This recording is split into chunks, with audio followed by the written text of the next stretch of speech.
Hi, and welcome to The Working Songwriter, the show where today's best songwriters come to talk shop. I'm your host, Joe Pug. Each episode here, we host a distinguished guest, and we ask them to go deep on their inspiration, on their process, on the general ups and downs of making a life in music. So, whether you're a grizzled veteran, getting your COVID vaccine so that you can return to your gig at the local American Legion, or else a scrappy upstart, getting vaxxed so you can return to your noise rock residency at a local gyro shop. This is your show, because ultimately it is what every writer seeks most, an ironclad excuse to put off actually writing.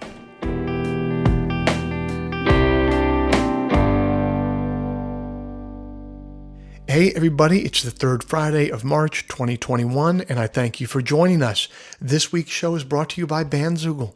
Built by musicians and for musicians, Bandzoogle is an all-in-one platform to build a beautiful website for your music. I'm old enough to remember when you had to pay somebody called a web developer to get a website made, and it would always be some guy named Dallas who drove a Kia Sportage with tinted windows and an anime character hood ornament. And old Dallas would charge you about $1,000 for a website that would be obsolete in 6 months. But it's the future now, you guys. That's not how it works anymore. We're allowed to have nice things now. One of those nice things is Bandzoogle. Bandzoogle powers the websites of tens of thousands of musicians around the world, from weekend warriors to Grammy winners.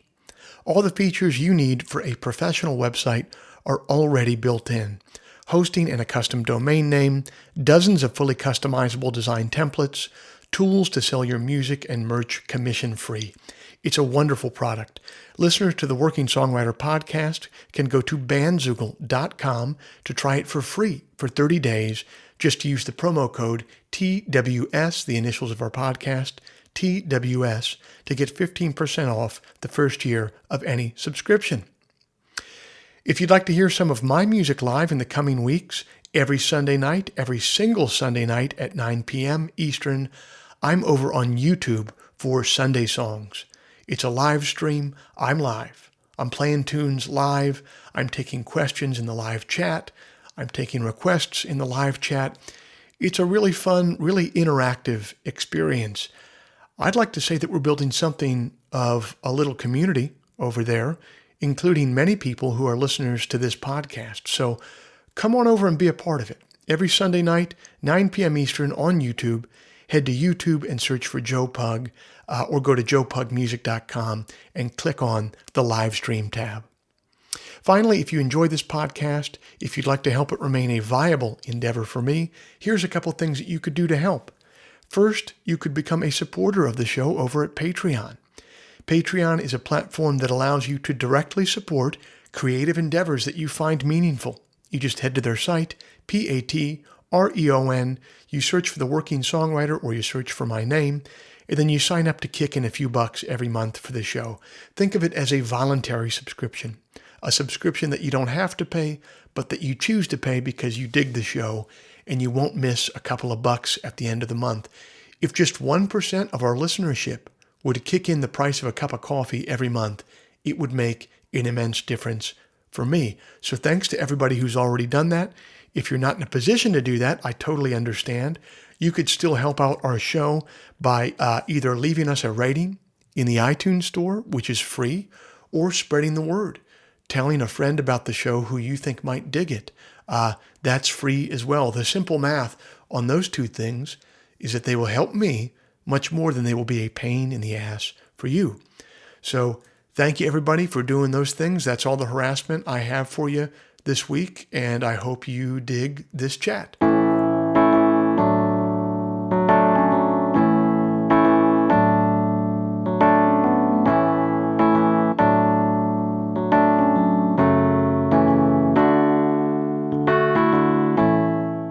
Our guest this week hails from the hill country of Texas and is one of the founding members of Big Thief, a critically celebrated psychedelic folk outfit that has made major waves in the last decade.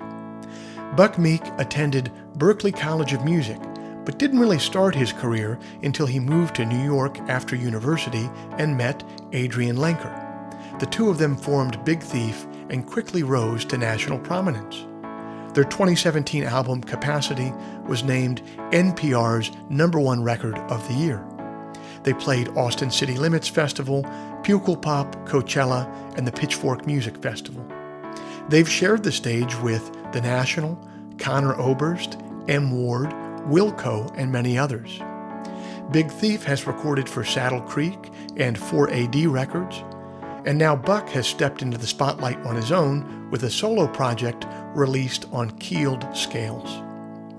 Famed rock critic Robert Christgau described Big Thief's music as fragile, noisy images of a love perpetually out of reach. The Portland Mercury said that their music alternately sounds like an unearthed field recording, a pop band with a broken heart's pulse, and a classic, buzzy indie rock outfit. And Pitchfork says of his most recent solo effort, though he makes more room for American country music than his main band, it offers much of the same warmth and whispery intimacy. Buck joined me on the phone a few weeks ago to talk about his journey so far.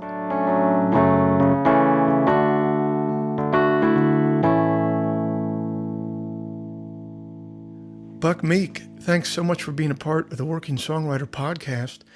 You grew up in Wimberley, Texas, just south of Austin. How aware of you were you as a kid of the music that was made in Austin, Texas, and what a rich musical history that there is there? Well, my mom and dad both took me to Austin quite a bit to see songwriters and guitar players and a lot of the great bands in Austin in the 90s and early 2000s. I was actually born in Houston, and so my grandfather was a friend of Lightning Hopkins, and so we used to go to the Big Easy there and see blues players. And then I moved to Wimbledon when I was 10 years old, and my folks became pals with Ray Wiley Hubbard and Butch Hancock and those folks, and then Slim Ritchie and Francie Mojo and the Jazz Vipers and that whole crew. And so yeah, I was spending a lot of time in Wimberley, out in the woods, playing guitar with a lot of those old timers, and at Charlie's Catfish Restaurant there, the Bluegrass Jam with Mike Bond and Alan Mundy and all those folks. And yeah, so I was hopping around a lot. Had a huge influence on me. That's neat. Yeah, I love Ray Wiley and Butch Hancock. For folks who don't know him, is man, he is like the ideal of like an itinerant songwriter. He's funny, he's serious, he's a poet, but he's also like a shape-shifting jokester too, man. Did you get a chance to see him play much? I did, actually. My dad, there's a high school in Wimberley, Texas called the Catherine Porter. That's a wonderful charter high school that was started by a woman named Yana Bland, kind of as like a refuge for all the dropouts and artists and kids who couldn't hack it in the public schools from the whole county. They would flock to Catherine Porter. And it started in this little tiny warehouse on Ranch Road 12 next to my dad's art studio. My dad's a glass sculptor. And right off the bat, he was volunteering to teach art there. And I think at that point it was just a student body of maybe like 30 or 40 kids. And long story short, my dad had organized a concert with Ray Wiley Hubbard for these kids. And in the morning of the concert, one of the seniors at the high school died in a car wreck. And it was this tragic car wreck, or maybe it was the night before or something. And Ray Wiley showed up to the school, and all these kids were in tears and just like completely torn apart, because they had just found out about their friend in this very small school passing away. And Ray Wiley rolled up with his guitar and told my dad, like, I don't think I can do this, man. Like, it seems like these kids need to grieve and like take the day off. And my dad was like, I don't know, man. Just like see what happens. Jump up there. And I wasn't there for this show, unfortunately, but my dad told me that Ray Wiley got on stage in the cafeteria or whatever, and improvised this entire show of stories and reflections on death, and kind of directed his whole set around kind of helping these kids through this challenge, and just that everybody was in tears the whole time, and that like I think it was an important show for Ray Wiley too, according to my dad. He So he's a yeah, I got to see Ray Wiley a handful of times myself as well. Ray Wiley has one of my favorite quotes about songwriting. Apparently, a kid told him, Mr. Hubbard, I want to be a songwriter when I grow up. And apparently he replied, well, you can't do both. So Yeah. he's one of those beautiful Texas poets. Did you, at what point did music seem like it was going to be something that you were involved with yourself? When did you pick up an instrument, and when did you decide you weren't just going to be a listener, that you were going to create? Probably around 6 or 7 years old. I was obsessed with this Raffi VHS, this live concert of the children's musician Raffi, and I would watch this VHS every day and play along with a broom. And my mom put her old Yamaha guitar in my lap, and I would just like sit and strum it, with open strings along with the concert. And my mom gave me my first chords and taught me my first couple of songs on the guitar when I was maybe 6 or 7. And right from the beginning, I felt like I wanted to live my life through music. Did you, what was the first music that you can remember breaking through that wasn't kids' music, that was more popular music? I think my dad had this huge record collection, vinyls, and I think it was the Rolling Stones. That really blew my mind when I was maybe like eight years old. And around then, my mom and dad bought me an electric guitar, a little Strat, and got me some lessons at Rockin' Robin in Houston, which to this day is my favorite guitar store. And that's when it kind of pivoted into rock and roll, more or less. And were you then playing much stuff like as a teenager through high school?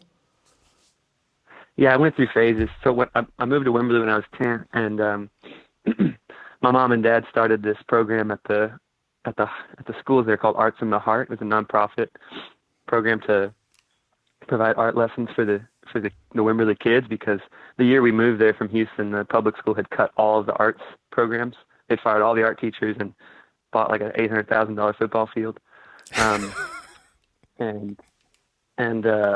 So my mom and dad started this after school nonprofit called Arts in the Heart. They would bring in people from the community, because Wimberley is just filled with so many artists and musicians tucked away in the hills there. And so they brought in all kinds of cool folks like Ray Wiley, I think, taught some classes, and Jill Jones taught yodeling. She's the yodeling champion of the country a couple years in a row, and Mike Bond, and so many cool folks, and a lot of visual artists as well. And so almost every day after school, I was taking part in these courses with my mom and dad, to the point where I was like rolling my eyes wanting to go, jump ramps on my bike. Like I was begging them to, get me out of art class to a certain degree, because I was so steeped in it. But in the long run, it was really cool for me. And what was the question again? Sorry, I lost track. No, I was asking if you, as a teenager, if you played much in bands or kept it going during that period of your life. Yeah. That's right. So that's when it pivoted. When I got to Wimberley and I was taking these classes, I was exposed to all these old school songwriters, and that's when I started taking the guitar really seriously. And I started playing a lot of blues and got just super obsessed with Albert King and Stevie Ray Vaughan, all those folks. And then simultaneously, my first job was at this Mexican restaurant in Wimberley called Juan Enrique's, and the bartender was this dude, Brendan Gist, and he saw me I had my guitar at work one day.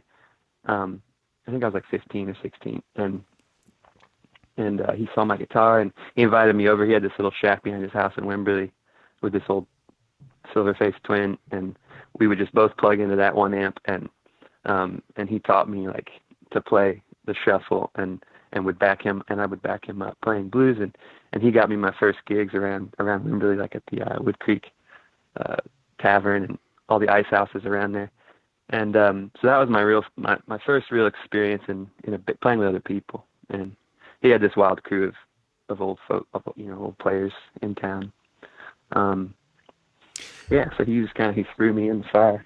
When you say that you were getting into blues, maybe you could let our listeners know, give them kind of a tour on what it means when you're talking about Texas blues, because there is a very specific style of Texas blues that I think did come out of Houston with Lightning Hopkins, who you mentioned. I think also was Lipscomb from Houston as well. Yeah, Uh, I don't know. Yeah, something like that. He was definitely a Texan. he was definitely a Mance Lipscomb was Texan. cool. Yeah. He was like almost like a spoken word artist. Um, a lot of his stuff was just like these wild litanies. So was that the Yeah, blues there's style something that to you the were kind Texas of blues. learning? And what are the hallmarks of that make it different?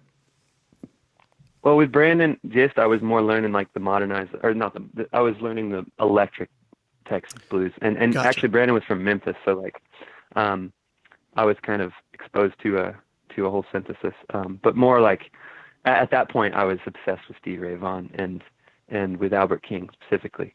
So it wasn't exclusive to Texas blues, and it wasn't so much like the old school fingerstyle stuff like Lightning, but I don't know what it is about Lightning Hopkins. He's got this wiry, super liquid form to the blues. I don't. It's rare to ever hear him play a 12-bar form. He's just moving around and throwing extra beats in.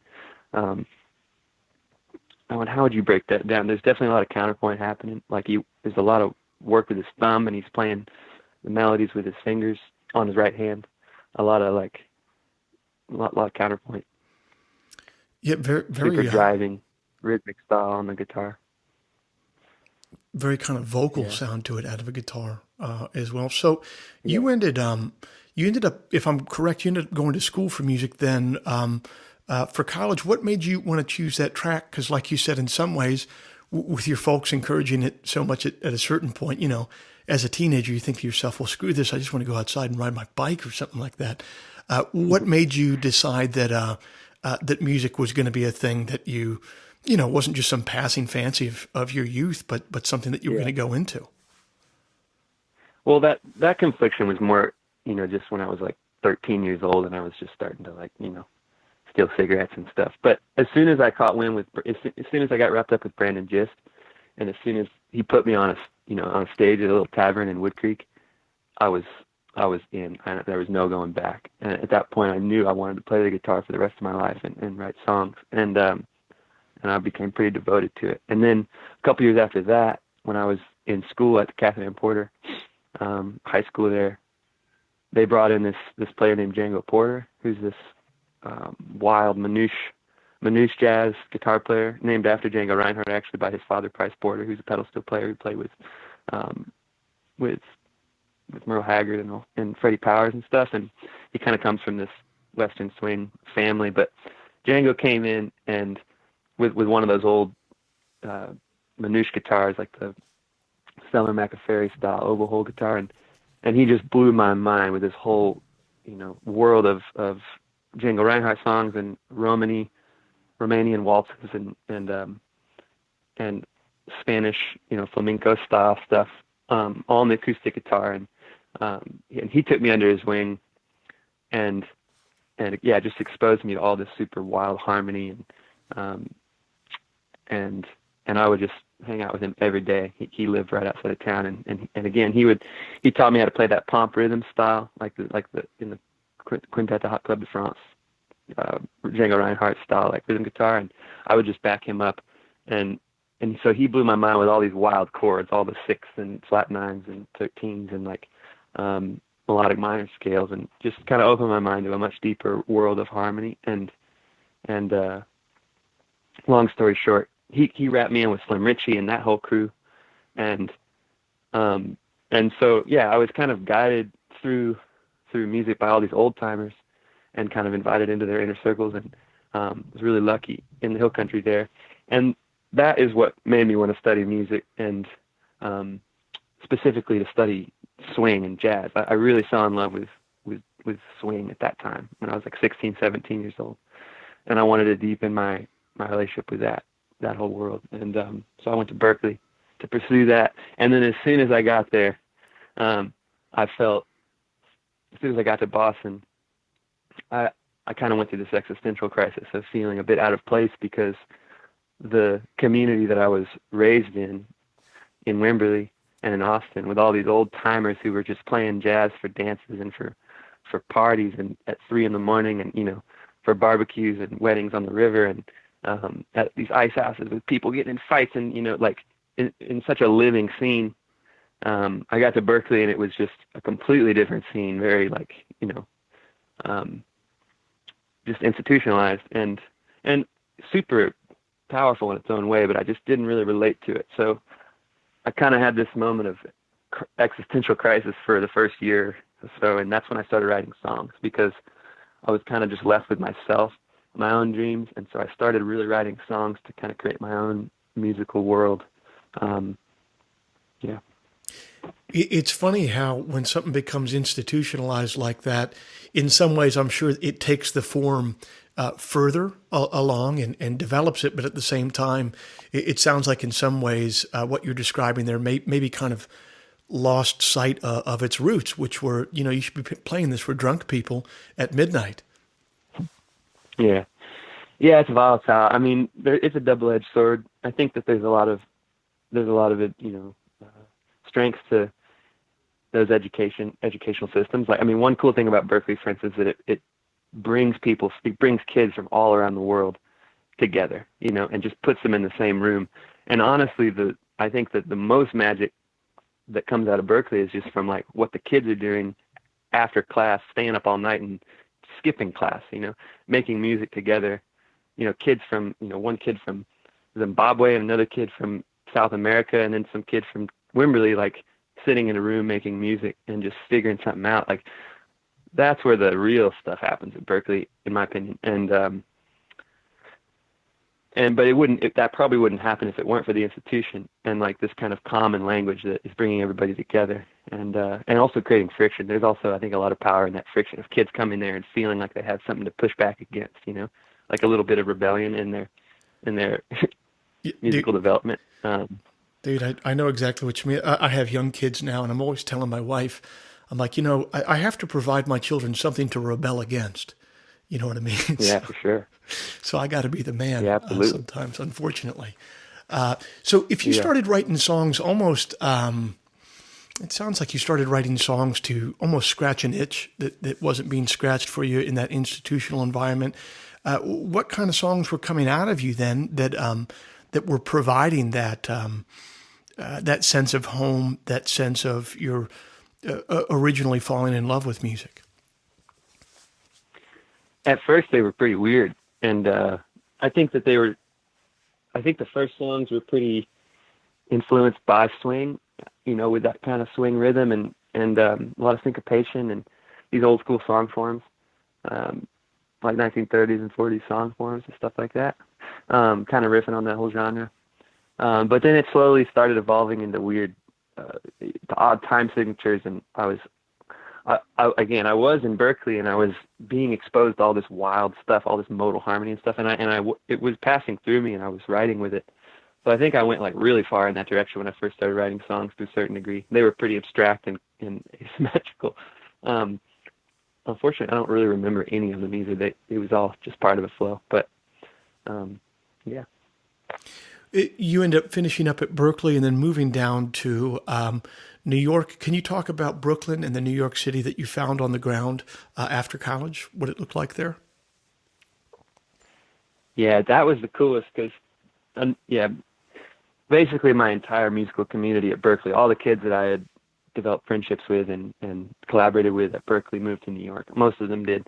And so suddenly there's all these spring chickens in New York City who are suddenly in this, this pressure to have to pay rent and figure out a way to do that with all this raw, like, information they just had at Berkeley. And so, yeah, there was this really fertile few years moving to New York with all these, like, these kids recovering from the jazz institution, like trying to make rock and roll in basements in Bushwick and like playing the subways to scratch together a few bucks for rent. It was a super creative time, and with friends of mine like Mikey Bishop of the band Really Big Pinecone and Sam Owens of the band Sam Evian and a huge community. So yeah, it was super experimental at that time. What other bands were kind of coming up around that time that were contemporaries?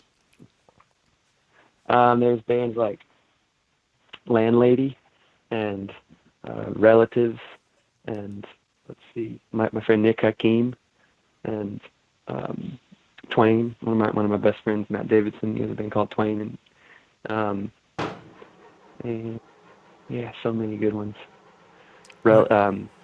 Cantina was a great one, and yeah, I could go on. But. And how did you start to find your footing? Were you starting to play in other people's bands? Were you starting a project of your own? What did you embark upon once you first reached the city? Yeah, when I first got there, I was playing in the subway a lot. Actually, I was just singing my songs and in the Bedford subway and up at Union Square, and I was also collaborating a lot with my friends Adam and David Moss, who now have a great group called the Brother Brothers. Some of my favorite songwriters. But at that point, we had this kind of klezmer band called Moisha Circus, and so we were playing a bunch of klezmer music at Sonny's Bar in Red Hook, and then pretty shortly after I moved there, about a year in, I met Adrian Linker at the corner store, Mr. Kiwi's corner store, and we started just playing guitar together on her stoop in Brooklyn, and that was pretty electric because, again, we were coming from such different backgrounds, and somehow our two styles just like catalyzed into something.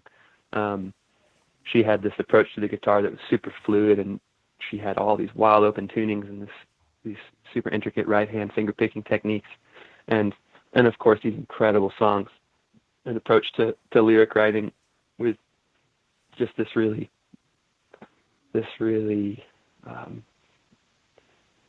powerful like way of using abstraction and reality to like create an environment to inhabit with her words, and then I was coming from this super syncopated kind of angular place on the guitar from all of my time playing swing, and then kind of, you know, all the Eastern European music I'd absorbed and everything, and somehow those two worlds collided. The syncopation on my end and this like super fluid approach with hers, and created these interlocking guitar parts.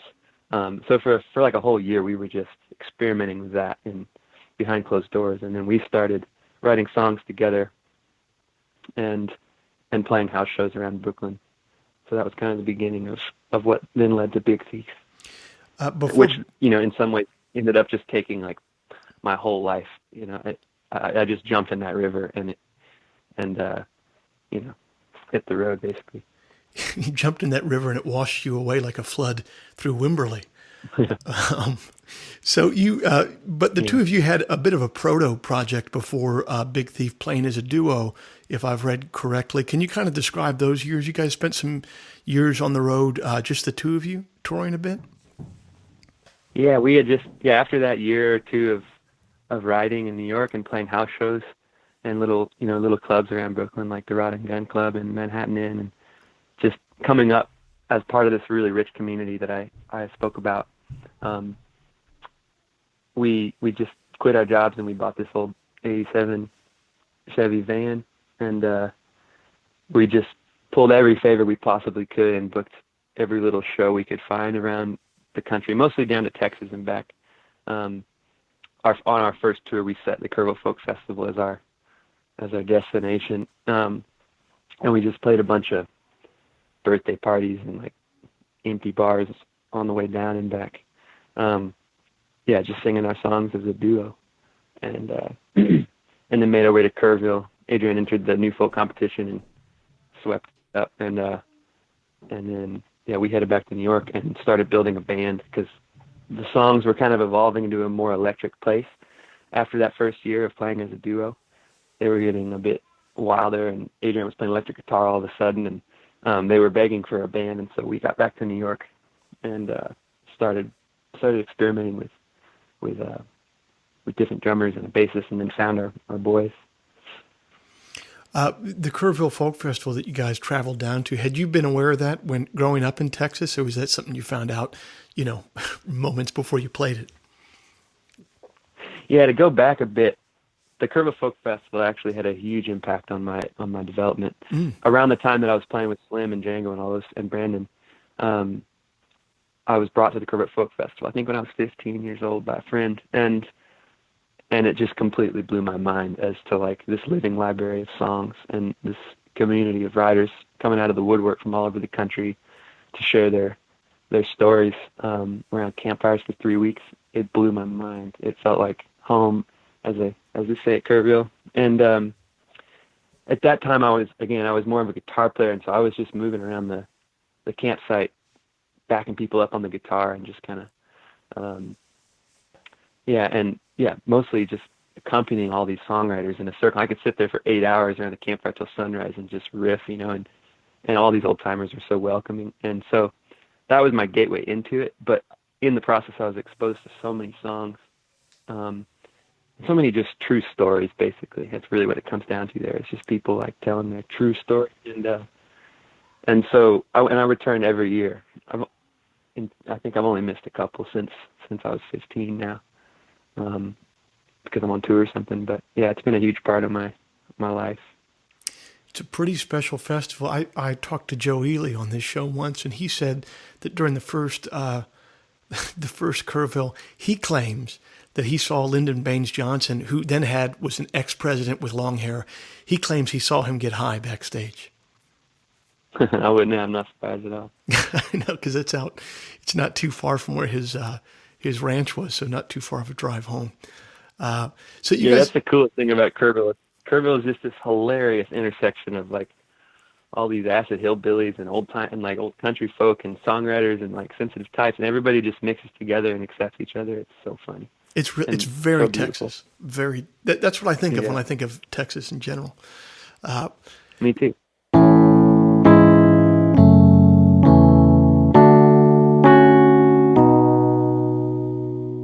This week's episode is brought to you by Nation of Heat Records and my new album, The Diving Sun, to be released on March 19th, 2021. Let's take a listen to the first single, Crescent Bridge.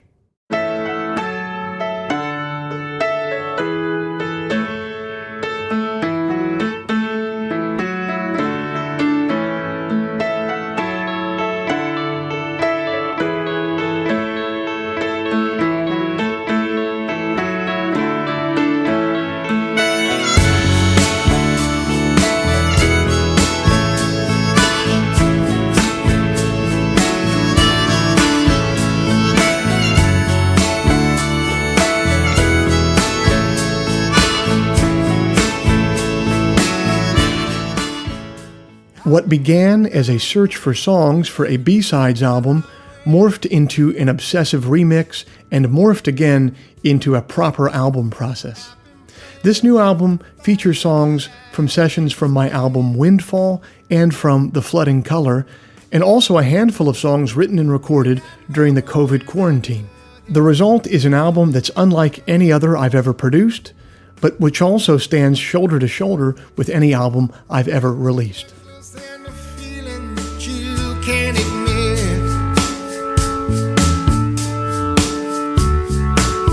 it drives a dark car, no heart, rebel with a gold card. I'm here waiting on the Crescent Bridge, and she's a true bride, bright side, parliaments and brown eyes. I'm here waiting on the Crescent Bridge. That's entitled Crescent Bridge from the forthcoming album, The Diving Sun.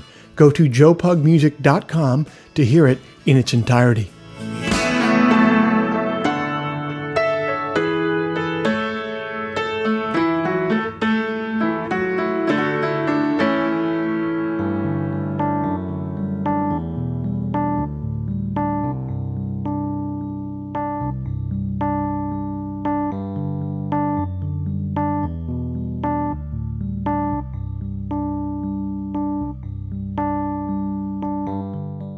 Listening to Buck describe his formative years, especially his years after college in New York, forming Big Thief, it gave me great nostalgia for the years I spent in Chicago when I was that same age.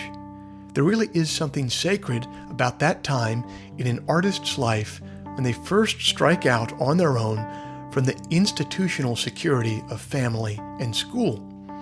And there's a wonderful poem by the poet Kaveh Akbar that to me really speaks about that same sacred time. It's entitled, "Despite My Efforts, Even My Prayers Have Turned into Threats." Holy Father, I can't pretend I'm not afraid to see you again, but I'll say that when the time comes, I believe my courage will expand like a sponge cowboy in water. My Earth Father was far braver than me. Coming to America, he knew no English save Rolling Stones lyrics and how to say, "Thanks God." Will his goodness roll over to my tab, and if yes, how soon? I'm sorry for neglecting your myriad signs, which seem obvious now as a hawk's head on an empty plate. I keep walking up at the bottom of swimming pools, the water reflecting whatever I miss most. Whiskey glass, pill bottles, my mother's oleander, which was sweet and evergreen, but toxic in all its parts. I know it was silly to keep what I kept from you. You've always been so charmed by my weaknesses. I just figured you were becoming fed up with all you're making, like a virtuoso trying not to smash apart her flute on stage. Plus, my sins were practically devotional. 2 peaches stolen from a bodega, which were so sweet I savored even the bits I flossed out of my teeth. I know it's no excuse, but even thinking about them now, I'm drooling. Consider the night I spent reading Another Man's Lover, the dream songs in bed. We made it to "A Green Living Drops Limply" before we were tangled into each other, cat still sleeping at our feet. Allow me these treasures, Lord. Time will break what doesn't bend, even time, even you.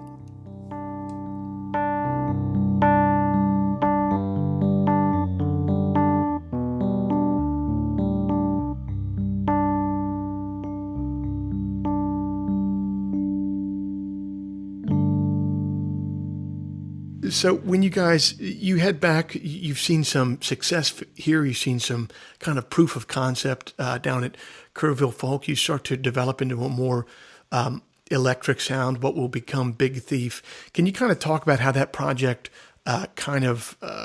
built some momentum, and when did you first know that it was kind of going somewhere? Yeah, let's see. Well, Big Thief, we formed, and again, we just, right off the bat, we were just booking our own tours to really empty venues for the first run. But almost immediately our friend Luke Temple, or this songwriter named Luke Temple, who was at that point one of our heroes, heard our music and invited us on the road. And he took us out with his band Here We Go Magic for a whole month, like a nationwide tour as a support. And that was kind of the threshold. As soon as we were out with Luke, it felt like it had this new breath of life and vitality, and almost immediately people were responding, and it seemed to really mean something to people. It was basically our second tour, and we were just lucky enough to be brought out by this master with a really dedicated fan base of his own. And he was kind of passing the torch to us in some ways in that with that band. It was kind of at the end of its time, and and on that tour, I think his booking agent showed up in North Carolina, Jim Romeo, who then became our booking agent and has been with us ever since. And Jim Romeo sent our record masterpiece that was just like burned on a CDR at that point to Saddle Creek Records. And so, yeah, that was kind of the beginning of that whole process.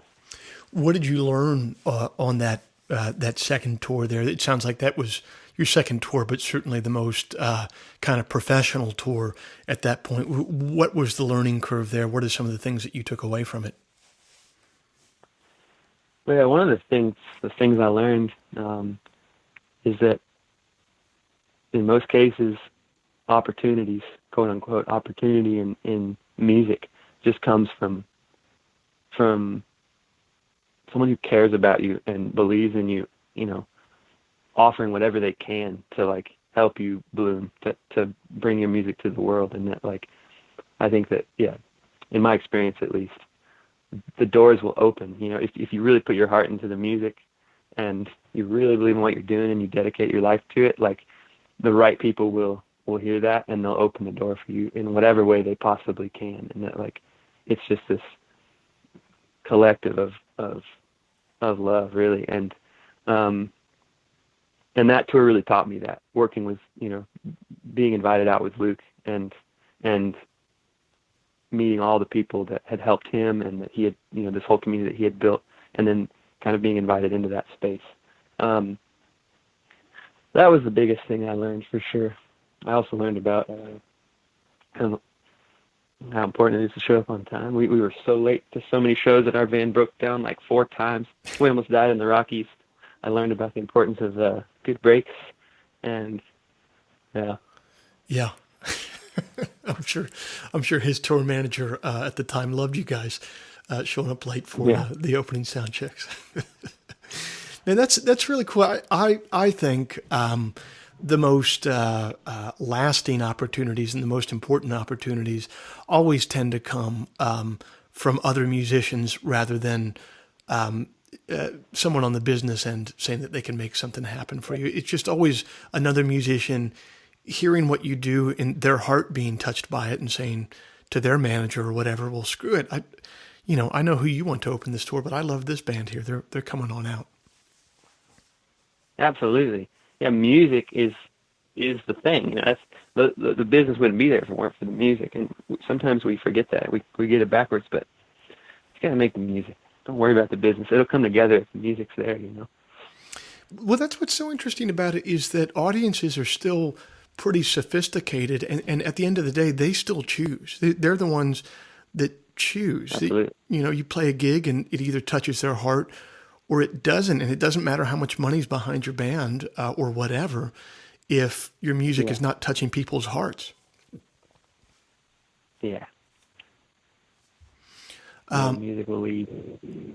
So once you guys signed with Saddle Creek, you put out your first record with them. What was had you already made your record at that point, and they bought the record or licensed it from you, or did you sign a deal with them and they said, all right, now make us a record? And what was that process like?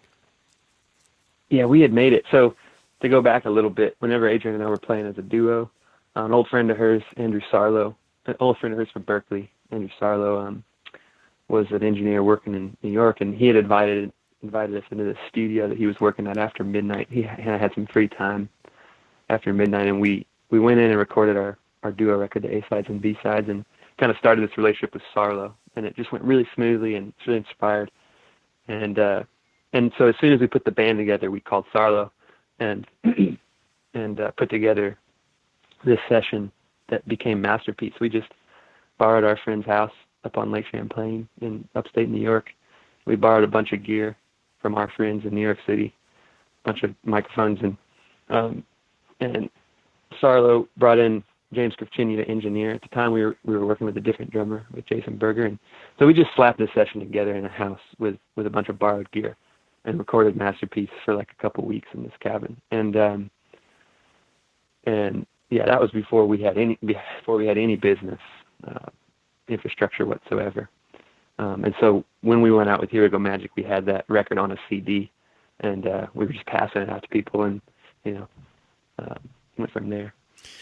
I love how passing your music out on a CD, even like 6 or 7 years ago, it just sounds so quaint now. The idea that it would be on like a CDR or something. Yeah, yeah. Yeah, I think it was a bit of a romantic thing. I think we were already past that time, that era, but we were still doing it. But yeah, Saddle Creek licensed that from us and put Masterpiece out. Can you talk about the difference between making an album like that, where at that point, you said you had nothing too much going on at that point on the business end, so in some ways you were making an album without a ton of external expectation going on, and as you guys would go on as a band to make other albums, whether you were feeling it or not, I'm sure that there was a certain degree of expectation on things. How did future efforts, how are they different than that first one, and how did you guys deal with expectation as you made those future records? Somehow with Big Thief, I feel like we've been immune to this pressure of expectation, at least like from the outside. I don't know what it is about the alchemy of our four minds, but it's definitely not anyone in particular, other than I think actually James Krivchini and Max Learchick in their own way are extremely stubborn about like refusing any expectations from the public whatsoever. But especially together as a mind, we remind each other of that, and we just keep each other in check that really like we need to make music for ourselves as honestly as possible from our hearts first, and like just see what happens and pay no mind to like any expectation. And we've kind of built our whole business around that. Every single person we brought into our team from the very beginning, we were very upfront about that like we are never gonna compromise that for anybody. And so yeah, we've set that expectation. And also I think since we've made music from that place in the very beginning, our audience also seems to understand that, and I think they're also drawn to our music for that reason to a certain degree, because it feels honest, and they really don't know what to expect. Every show is a different set list. Often we're playing songs in a totally different arrangement than we did on the record, like whatever's happening in that moment, what we're going to do. And we might not play any of the songs from the record we just put out. We're going to mostly play new songs. But like, since we've always worked that way, I think people have come to expect it. And it can be volatile in some ways and exhausting in some ways, but it does have a vitality that keeps us inspired, I think. I was about to say that does sound like it's pretty intense to always be doing different arrangements before shows and different set lists. It seems like you need some time to recuperate between records and between tours.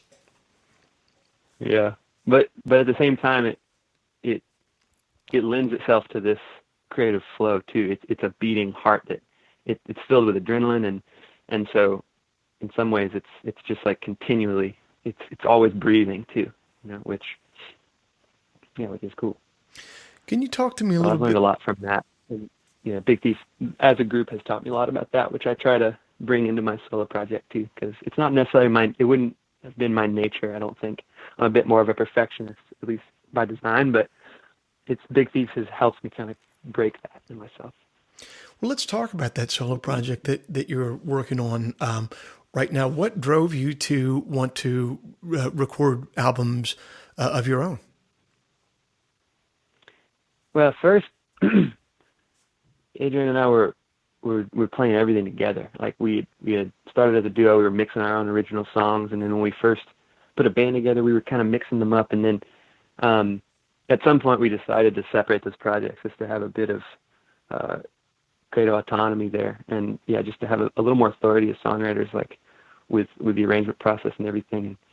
And as soon as we did it kind of breathed a certain amount of balance to the whole. Like it allowed me to whenever I was playing guitar in Big Thief to just fully commit to that role, and to commit to like this more atmospheric and instrumental landscape, and to create textures and just volume and movement in the songs.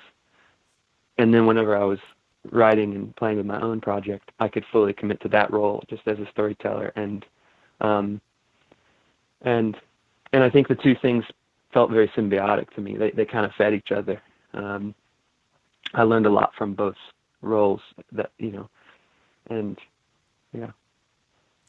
It's funny. I find when I'm playing different roles in my creative life, it actually allows me to really lean into a specific, more limited role, because I'm getting that itch scratched somewhere else. So I can much more accept a limitation in another project, because it's like, well, I don't have to do that here. 2 days from now, I'm going to be doing a different rehearsal or a different writing session where I'll get to do that. Yeah, exactly.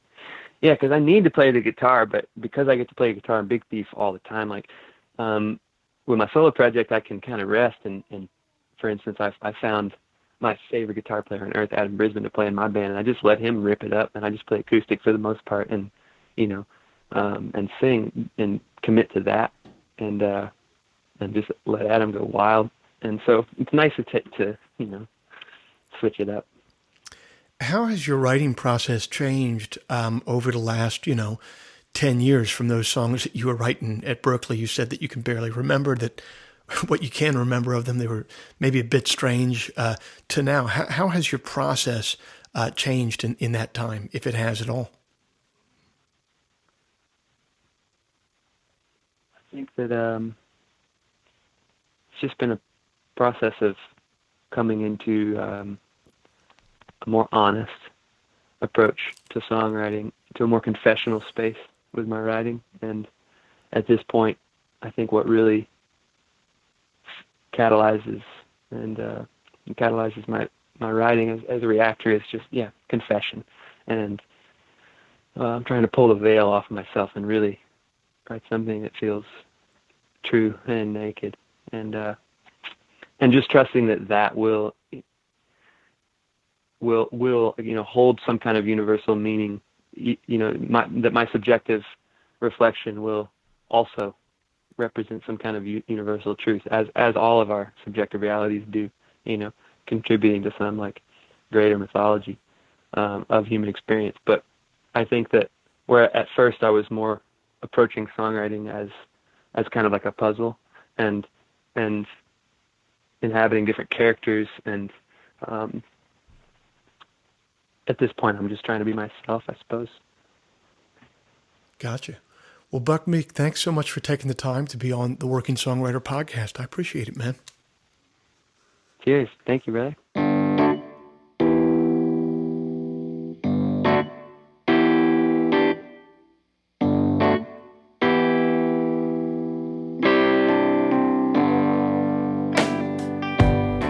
This week's show is brought to you by Bandzoogle. Built by musicians and for musicians, Bandzoogle is an all-in-one platform to build a beautiful website for your music.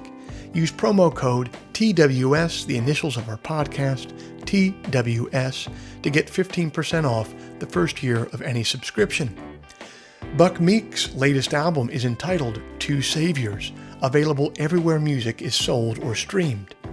If before we meet again you sit down to write, please remember, an expensive drug habit is not a song, a compelling Instagram account is not a song, and most importantly, reverb is not a song. So let all that take care of itself, and for you, just keep your eye on the song.